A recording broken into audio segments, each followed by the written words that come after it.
Ujenzi wa kampasi hii ya Chuo Kikuu cha Dar es Salaam hapa Bukoba ni matokeo ya uongozi huo sahihi.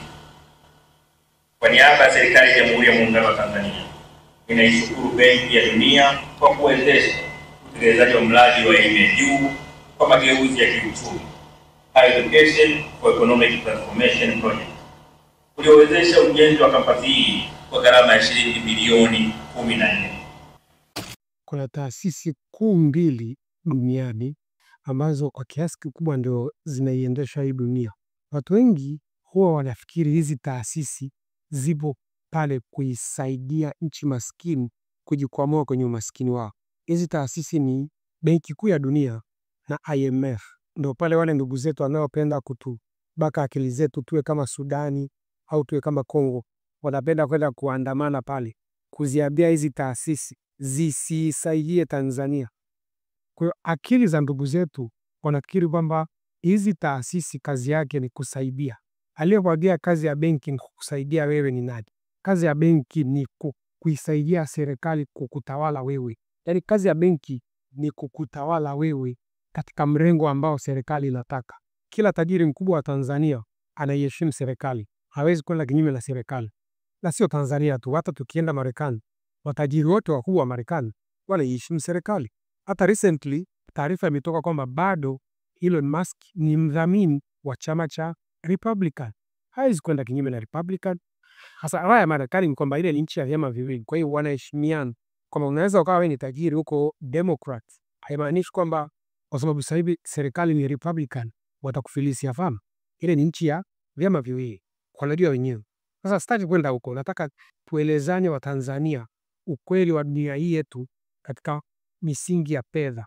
Mwingi alipotupeleka kwenye kubepari, kitu cha kwanza kabisa mabepari walichokiokia ni kuiharibu benki yetu. Kwa sababu benki ni kama moyo wa nchi. Yaani kama vile unavyoona moyo una kazi ya kusukuma damu na mwili uwe na afya, ndivyo hivyo kwamba mfumo wa fedha ndio moyo wa nchi. Nakumbuka maneno ya Joe Biden alipokuwa anajigamba kwamba ataiharibu fedha ya Urusi, lakini akifanikiwa kuiharibu fedha ya Urusi, ameharibu uchumi wa Urusi. Sasa ni kwa namna gani IMF na World Bank zinatawala nchi nyingine na sio kusaidia? Nataka nitoe mfano mdogo ili mtu hata ambaye hajui masuala ya fedha anielewe. Tengeneza picha umeenda porini, ukakata pori kubwa sana, ukaanza kulima nyanya.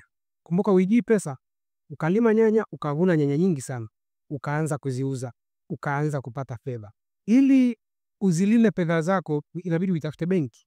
Unavyoingia mlango wa benki, iwe nyumba ya benki, iwe benki mtandaoni, kwa staili yoyote hiyo, ukishachukua fedha yako ukaiingiza kwenye benki. Nikisema benki watu wengine wanafikiri M-Pesa, Tigo Pesa, Square, Airtel Money, sio benki. Zile ni benki kwa sababu zinajiendesha katika mfumo wa benki. Ukishaweka fedha yako katika ule mfumo, ni sawa sawa na simba kujiingiza kwenye cage ya kufugia wanyama. Sijui nimeeleweka? Haina tofauti na simba kujiingiza kwenye vile vinyumba vya kuwakamata wanyama na kuwafuga. Yeye mwenyewe amejiingiza. Hivi utaendelea kulima, fedha yako itaendelea kuongezeka. Alafu wenye mamlaka na fedha inabidi wajue hii fedha inatoka wapi. Kumbe wewe ni mkulima wa nyanya. Vizuri. Basically unaweza kutaka hata kukopesha na nini. Yaani watataka partnership na wewe kwa kifupi. Sababu fedha sio yako, fedha ni ya wenye system ya fedha. Baadaye utajiri wako katika level fulani hivi, serikali itaanza kutaka ushirika na wewe. Automatically ukishakuwa na fedha, wewe ni mtunza risk, kwa lazima serikali itatengeneza urafiki na wewe. Tutengeneze picha, wewe huipendi serikali ya sisi. Sipo huipendi. Ukawa labda unaipenda serikali ya Chadema. Kihalisi biashara yako itayumba. Itayumbishwa kwa nguvu kwa sababu sisi ya madarakani itakuwa na uhakika kwamba tukikubali wewe ukue unavyotaka, utatuyumbisha katika sehemu hiyo. Nimetoa mfano wa nchi yetu. Kwa hiyo ili ukue kweli kweli, uwe tajiri kweli kweli, inabidi uisikilize CCM na uendane na CCM. Kwa hiyo moja kwa moja utakuwa unakosa uhuru wako wewe kama wewe. Huwezi kuwa na uhuru. Yaani hapo ushapoteza uhuru moja kwa moja.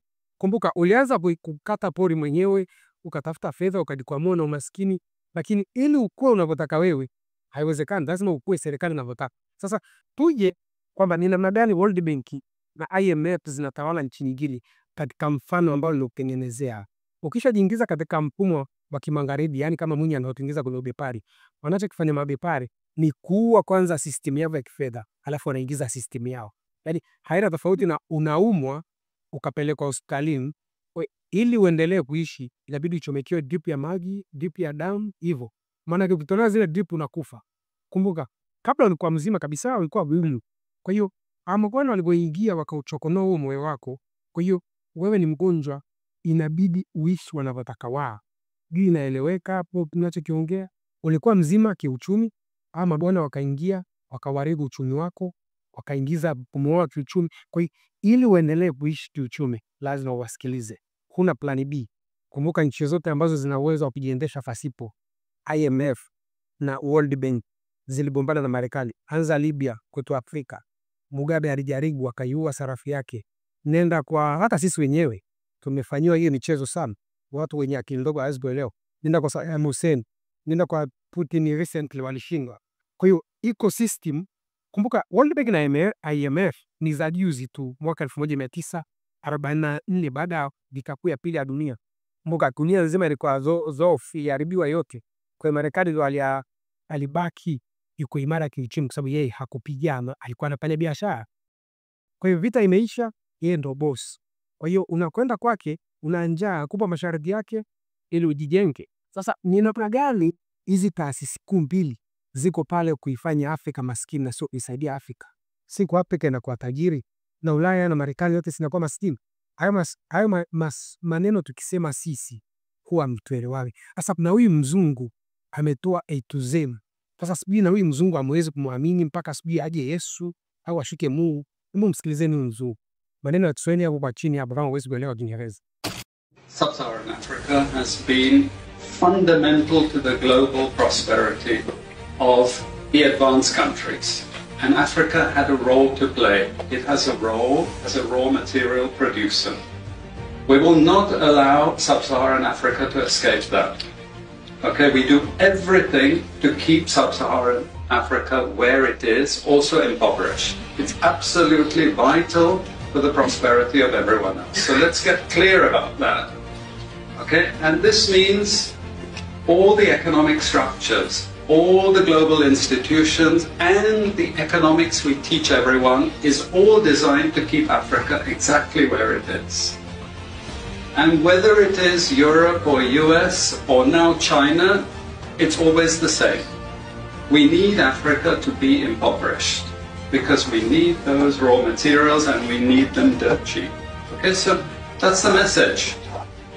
It doesn't mean to say that there's nothing Africans can do. Of course there is. This is what it's about. Because if Africa does do something different, I assure you living standards of all those in Europe and North America and Asia is going to fall. Okay? And that is a big price to pay. I assure you that the West is not going to allow that without a big fight. Okay, so the job of many Western academics is to convince Africans they have to keep doing what they're doing. Okay? And to show them it's your fault that you're poor. It's not our fault. It's your fault that you're poor. You know, so this is what we do in academic institutions. We know the basic forces that have caused this underdevelopment. We know it's colonization. We cannot afford to allow Africa to industrialize and start producing manufactures. Okay, so we will do everything to stop that. And I'm going to show you how we actually block that. We had East Asian rapid industrialization processes. So in the earlier period, we had Japan and Korea and Taiwan. Okay, rapid growth, sucking in raw materials from Africa, driving up the prices. And after those countries finished industrialization, then Sub-Saharan African growth rate again fell. Sub-Saharan Africa is condemned to this role, just the supplier of raw materials, not a manufacturer.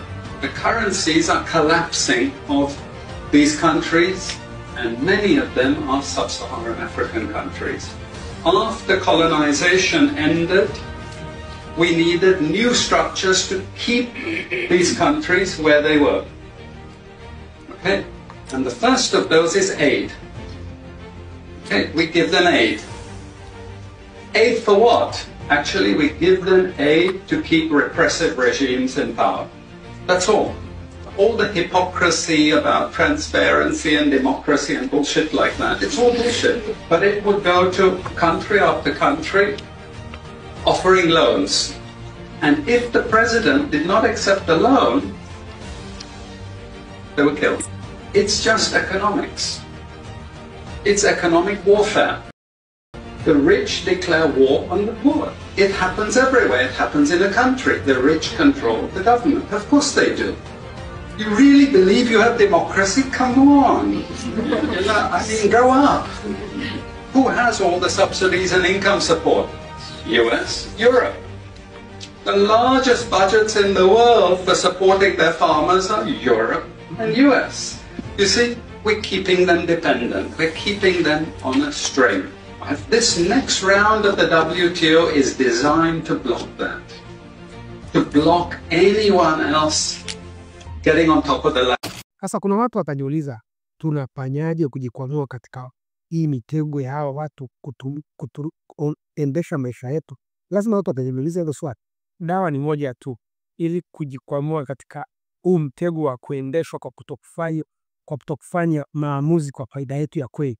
Kwenye katiba mpya lazima tuwe na kipengele cha kuanzisha benki ya JKT, yani benki ya wananchi wa Tanzania.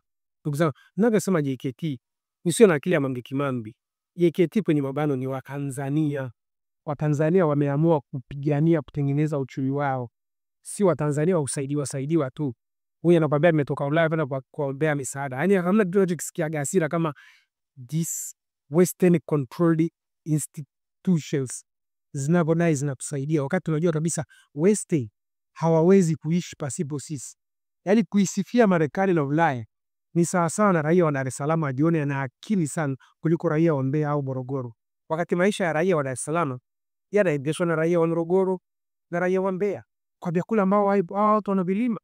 Hawa raia wa Dar es Salaam wapike hizo pesa basi. High point is uhuru wa kweli pia ni financial institution. Hizi zama za sasa zinaitwa multilateral. Ikiongea hivyo serikali inalielewa. Multipolar huhitaji kuelewana na Marekani, huhitaji kuelewana na kaskazini, kusini, mashariki. Unafanya maamuzi kwa faida yako. Hivi misaada hivi vyoo vya stand vimeandikwa financed by World Bank, vyoo vya stand vingi mno hapa Dar es Salaam. Nilipita andika juzi choo cha stand pale sokoni kinajengwa na World Bank. Ni dhahabu kiasi gani? Alafu kienda kwa World Bank umwambia dipe mkopo nikajenge chanzo cha umeme cha kudumu, hakupi. World Bank yuko pale sponsor vitu vya kijinga tu kuhakikisha wewe uko pale maskini. World Bank haiko pale kukusaidia kuwa kama yeye. Wamarekani wanashikana uchawi ili kuaje wakaiacha China ikaona nguvu hivyo. Yaani Wamarekani hawataki kuamini kwamba kama roba inafika mwisho na wao lazima wafike mwisho. My point is, Jeremy, ni lazima in the future sisi kama wa Tanzania lazima kiwe na kitu inaitwa JKT Bank. Polisi anaweza kaingia wakapata mkopo wakafanya biashara zao kama polisi, walimu, nani.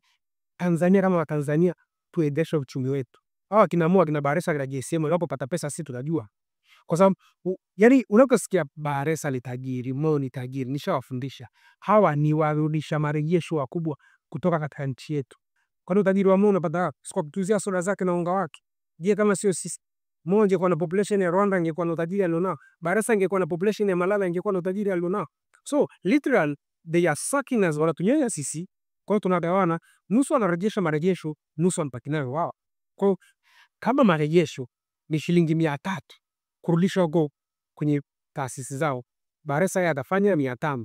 200 anabaki nayo, 300 anaambisha. Sasa hapo ndipo Baresa anaonekana na akili kuliko wewe. Kwa hiyo wacheni kuabudu wa matajiri hapa Tanzania mkiwaona wana akili sana. Hakuna mtu anayemiliki fedha. Fedha ni system. Kwa serikali ikitaka kubadilisha sarafu inakwambia arudisha fedha, tubadilishe nyingine. Unaweza kuniuliza kwa nini? Au leo hii Baresa atimtukana Samia na block vibenki vyake vyote, si ndio? So money is a system. Nataka niwafikishe kwa Tanzania. The people who control the system, they control you who put your money in their system. Pesa ni mfumo. Ukishaweka pesa yako kwenye huo mfumo, wanapotawala ndao wa huo mfumo. Na uwezi kuishi pasipo na huo mfumo, lazima uje kwenye mfumo unless kama unataka kuishi kama wazabi. Lakini ukitaka kuishi kidijitali, lazima uingie kwenye mfumo wa wanadigitali. So hizi vyoo vinavyojengwa stendi na hizi barabara vya uswahilini hivi vinaandikwa financed by World Bank, tutafute namna tuvitoe nya hivi vilivyopitiliza. Choo cha stendi ambacho wakati mwenyewe naweza nikabeba sigi nikakijenga. It's shame bro, it's very shame. Lakini tukitaka mabitu ambayo ni ya kututoa hapa tulipo tukaishi independent, hawezi kukusaidia mabwana. So kwa Mtanzania ambaye nao wanaokendanga kwenda kuandamana hapo World Bank na IMF kutushtaki kwamba tuna sijui democracy, rule of law, hizo sio taasisi za kutusaidia sisi, hizo ni taasisi za kututawala sisi. Kwa hiyo we are finding the way out of that system. Kizuri tuko kwenye dunia ambayo ni multipolar world order, multilateral. Hatuko kwenye ile unipolar ambayo mnawaza kwamba Marekani tuko ndio utalala njaa, unalala njaa kweli. Kama Marekani alishindwa kuua uchumi wa Urusi, pale ndio mwisho wa Marekani ulipofika. Tanzania, World Bank haikusaidii, IMF haikusaidii. Kazi ya World Bank na IMF ni kukutawala wewe uendelee kuwa maskini. Mzungu amewaambia hapo na msimwamini na huyo mzungu. Kelimike tusiwe wasomi.